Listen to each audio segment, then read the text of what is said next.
What sort of questions are you getting from investment professionals? What are they looking for guidance on? Well, overall, I would say the question I keep being asked is, when do I buy? When is the bottom? Mhm. And that, I'm afraid, makes me very pessimistic because, as we all know, you only reach the bottom when nobody wants to buy anymore. When everybody wants to sell, when unfortunately it's absolute sheer panic and an abyss that we feel we can never get out of. And so a lot of what I'm doing is it feels a bit like grief counseling.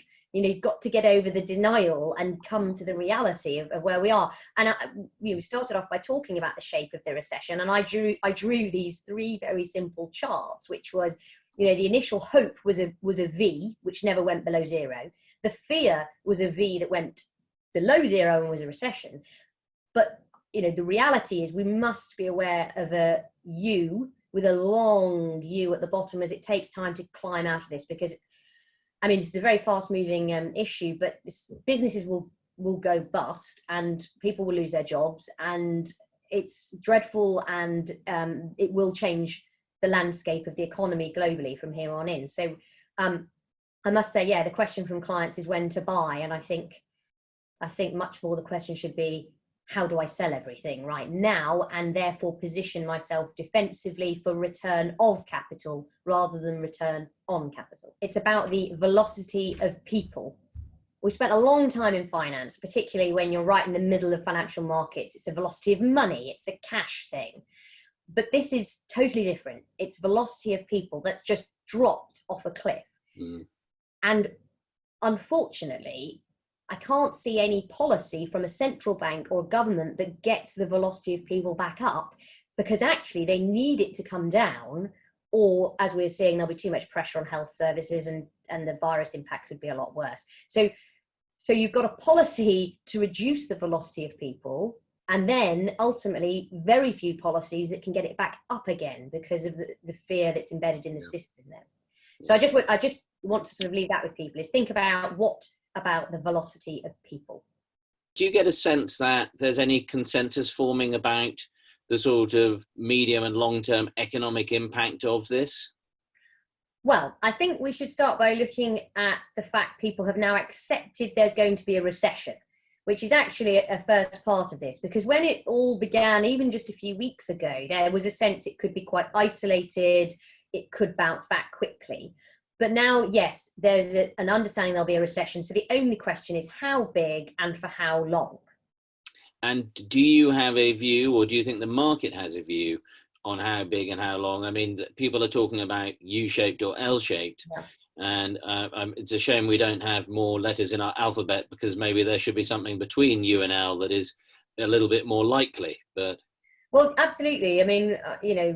The way people have talked about V and about this recovery, and there's been a lot of hope about government response, central bank response, which we've seen, I'm sure we'll talk about. But yes, there's a growing sense that L or U are on the cards. Personally, I think absolutely a U. At the moment, unfortunately, we're on a very dramatic drop down the first incline on that. And actually that should focus minds as much as anything else, which is what is the real quantum of that first big hit to the global economy.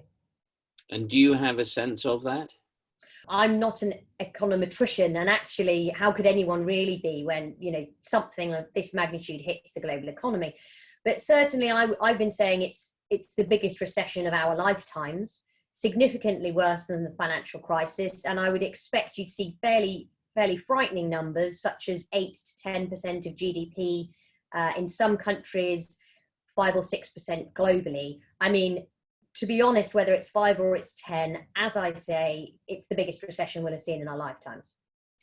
And clearly as a response, we've seen these enormous proposals of government spending programs financed by sort of new borrowing. What do you think the impact of that is going to be, and how is that going to be financed? Is it all going to be financed sort of by central bank buying, or is there some, what other mechanisms might we see? Well, because this is such a huge recession, and frankly risks turning into a depression. We should be considering that kind of magnitude.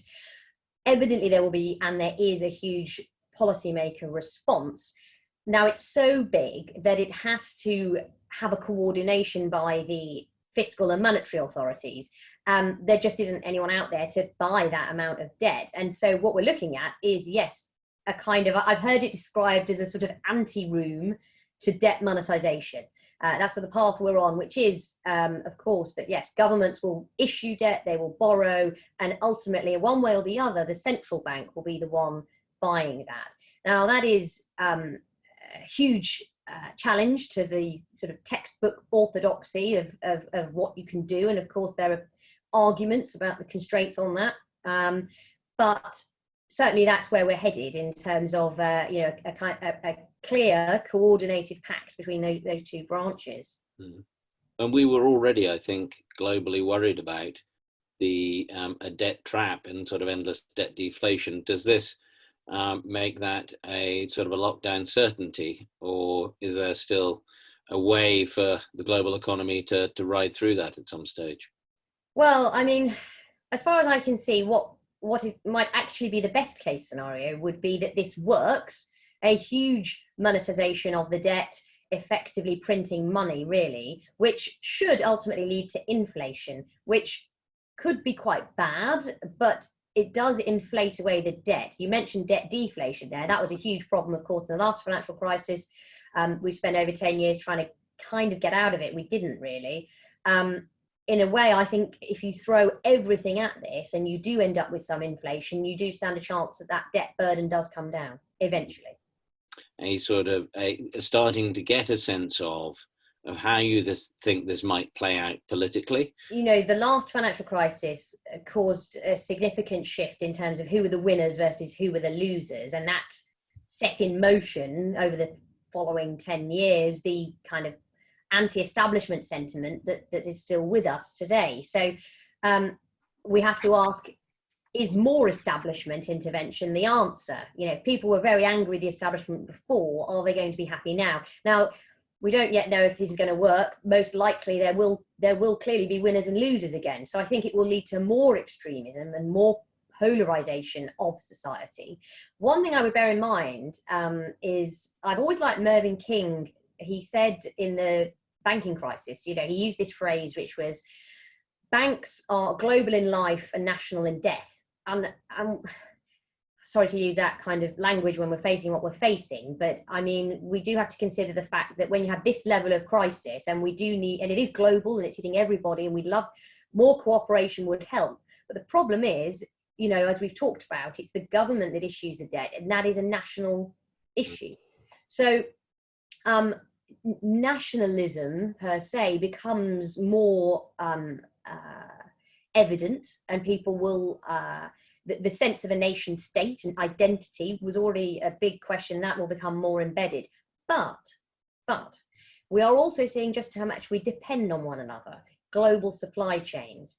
It may very well be that people hark back to a more halcyon era of how easy it was to get tomatoes from Italy, or a mobile phone cheaply built in China. So I have optimism that although this will cause significant cultural and then political shifts, it might actually really drive home, what does it mean to be against the establishment? What does it mean to be against globalization? Can we see now perhaps some benefits to it? But that's obviously a longer term implication.